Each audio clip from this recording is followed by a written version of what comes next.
Hello, welcome to my presentation on mobile gaming behaviors of Korean office workers, a phenomenological study. My name is Anthony Seba, and this is my presentation for Edtech 653, a Qualitative Research Methods course at Boise State University for the Educational Technology doctoral major. In this presentation, I will be talking about my research study and also presenting some of my findings, including themes.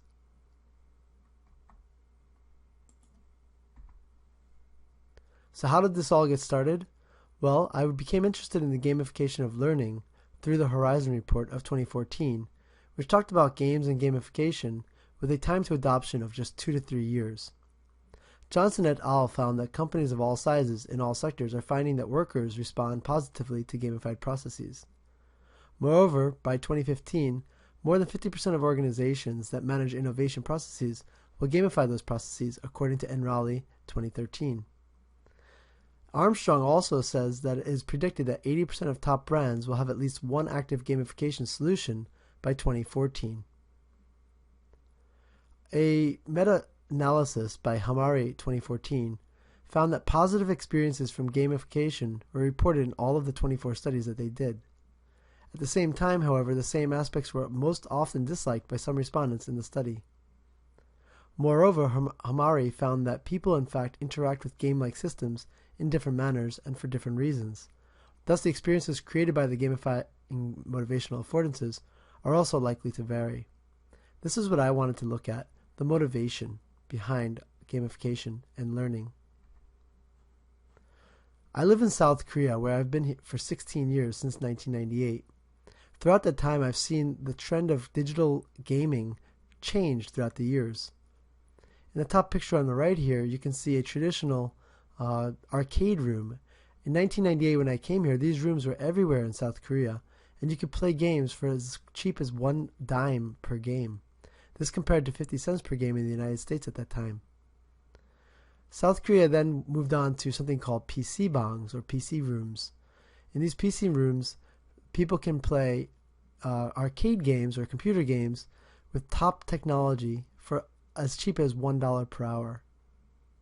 These days, I've been seeing people on the subways throughout the country looking at their mobile devices, and I'm quite certain most of them are playing games.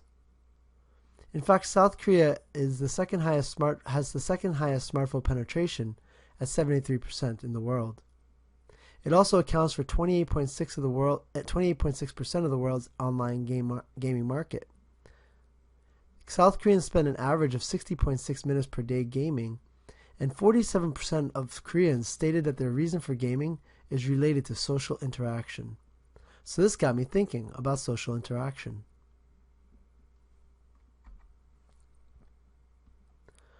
Through some research, I found that there is a deficiency on social interaction in mobile gaming research.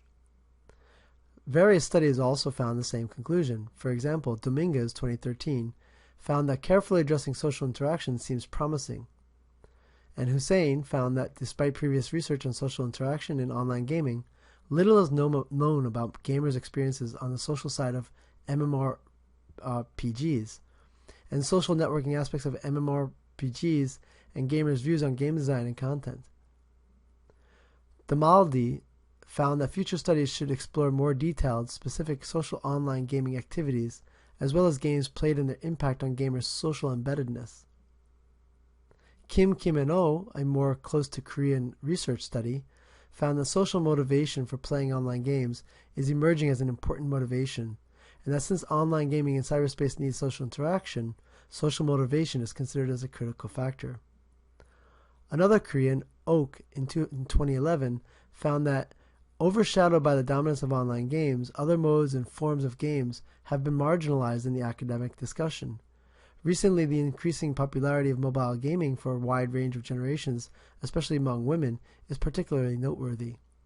These studies all point to the fact that social interaction in online mobile gaming is really not being looked at very much in the academic research. Therefore, the purpose of the study is to describe the essence of the phenomenon of mobile gaming in order to tap into it when developing mobile training solutions. The research questions for the study were, what are the motivations for Korean office workers to play mobile games? Moreover, what characteristics of a mobile game attract Korean office workers? Several follow-up questions were also included. For example, at what times and situations do you usually play mobile games? What are your motivations for playing mobile games? And please describe in detail what aspects of a mobile game typically appeal to you. Other questions that were asked were, in what ways does interacting with others influence your mobile gaming behaviors? And to please explain how playing mobile games affects your social life. Finally, participants were asked, how does mobile gaming affect your feelings?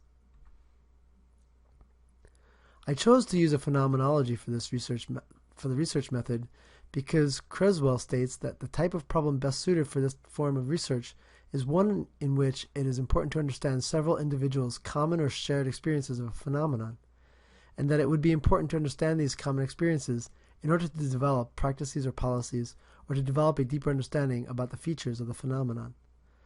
This really suits my research study perfectly because I'm looking to understand what the internal or the essence is of why Koreans play games and what it is that motivates them to do so.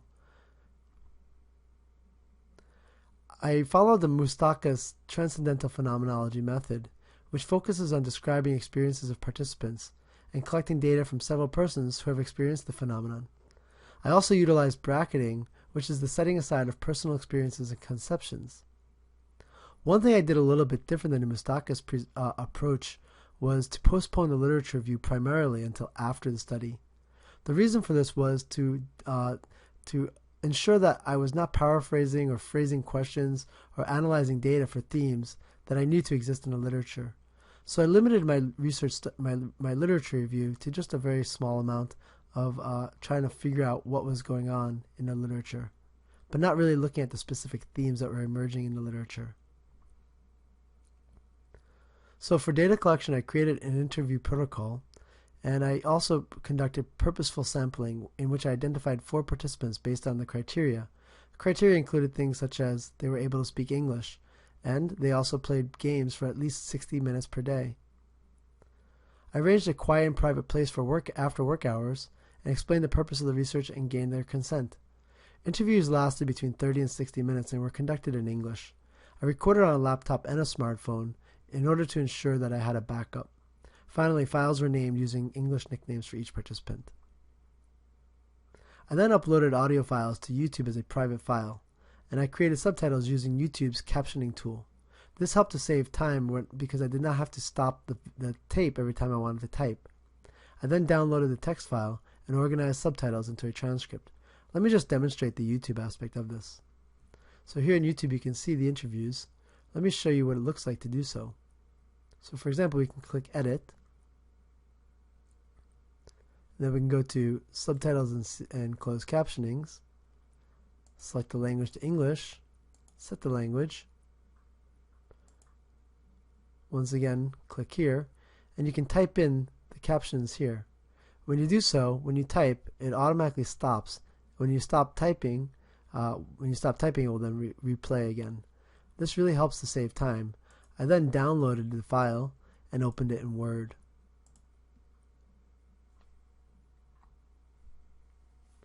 In order to analyze the data, I read through the transcripts twice, which is recommended by the Phenomenological method. I then looked for meaningful statements, horizontalization, and assigned them to a meaningful unit using NVivo 10's features. I used constant comparative method and clustered themes afterwards. Let me show you the NVivo file that I created. So I imported the transcripts that I downloaded from YouTube, and then I looked through them and created many different nodes. After creating the nodes, I then looked for similarity between the themes, and from there I created sets. The sets that I came up with were 7 different themes. Eventually I did not look at the game discovery theme because it really didn't fit the research.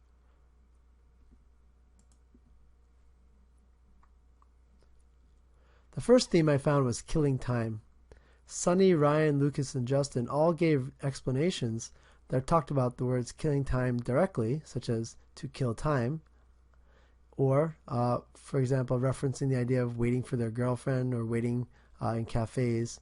Lucas also mentioned killing time, and Justin also talked about in his free time, simple ways to use his time. The second theme to arise was the idea of stress relief and escapism. Justin talked about it, for example, saying, if you told me I cannot play games that affect me, I cannot concentrate on all things around my life, including work on this company or talk to someone, or something like that. It dissolves my stress, he stated, through the playing of the game. So if I don't play game, I am very stressful. Sunny at the same time mentioned that playing games helps her to forget everything. So even though I know I had a really busy day in the office and I had to take care of many things, and my head and my mind is so, busy and so many things in my head, well, even though in that moment, if I play the game, I can forget everything. Lucas also mentioned similar things, that it helps his mind to be calm. The third theme was social competition and status, and this is where it really required me to try to bracket out my research in cultural studies. However, it did seem to come out that people were talking about things like status and hierarchy among their friends. So Justin, for example, said when I compete with other people and when I win, it is good, it feels good. And then he also tries to break their records again. Lucas also mentioned the idea of winning and beating other people. So, for example, after he wins a game, when he meets his friends in person, he jokes with them saying, I'm the higher position than you. Ryan also talked about this idea of winning and using ranking boards and leaderboards and reward boards. Why? To be admired, he said. Sunny also talked about it from a more strategic perspective, but she was stating that she also enjoyed the idea of competing and to beat these other people, beat these other guys.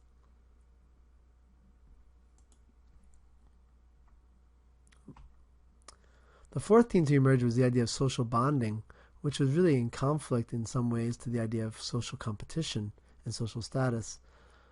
Justin talked about the idea of playing with other people because it's more fun. He said, if I cannot enjoy as much because I can't tell other people about my game if I play alone. If there's so many people playing the game, that I play that game and talk about that game and communicate that game, he felt much more connected to his friends. Lucas also talked about the same idea, being able to, it's kind of a social conference, because as I mentioned, if my friends play the same mobile game with me, I can see their score, I can see their level and everything. So I imagine that they're crazy and they're about the game. The idea here was really that he was able to keep in touch with his friends and understand what was going on with his friends. Ryan had a similar theme. Is currently with his friends is more fun. It makes it more fun, and it's kind of a way of bonding. He actually used the word bonding. Sunny also talked about similar things. The idea that when you meet someone that you don't know, you can use this as a way of bonding with those people right away. So the idea of the game moving offline and being used outside the game itself to bond with other people. Besides bonding with friends, it also leads to conflict with their especially intimate relationships. Justin talked about problems with his girlfriend and how his girlfriend, for example, he stayed home and didn't see his girlfriend because he wanted to stay home and play games, and he doesn't spend time with his friends or family often. Lucas also talked about arguing with his wife and for example, that her stating that he needs to play with the baby and that he sometimes sneaks playing games while she's taking a nap but stops playing when she comes back out. He talks about not playing games anymore because he feels it looks goofy. So this is somewhat of a kind of conflict of how other people perceive him as being goofy or immature. Ryan also talked about the same issue as Justin, the idea that playing games causes problems with his girlfriend. For example, when he waits for his girlfriend in front of the bathroom, and when she comes out, she looks at him and says, "What are you doing? You're playing games. You look so childish," or like a child. So again, he also mentioned that in Korean culture, older people think that playing games is time-consuming and a waste of time, and that there's a negative image. And so he doesn't really talk about playing games in social, in public places and in official situations like at work. So those are the themes that emerged primarily in my research. I haven't composed my essence statement yet, and I'm also going to complete the review of the literature But basically the literature so far is demonstrating many of these similar themes, especially about the ideas of killing time and escaping. The idea of social bonding is not so strong in the literature, and that's where I think this research is going to make its contribution.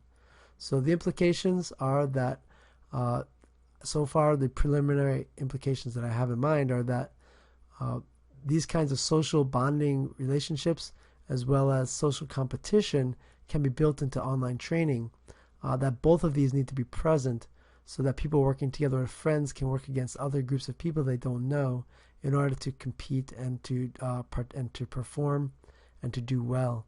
So this is my direction in my research. I thank you for your time listening to my presentation, and if you have any feedback, I'd love to hear it. Thank you very much.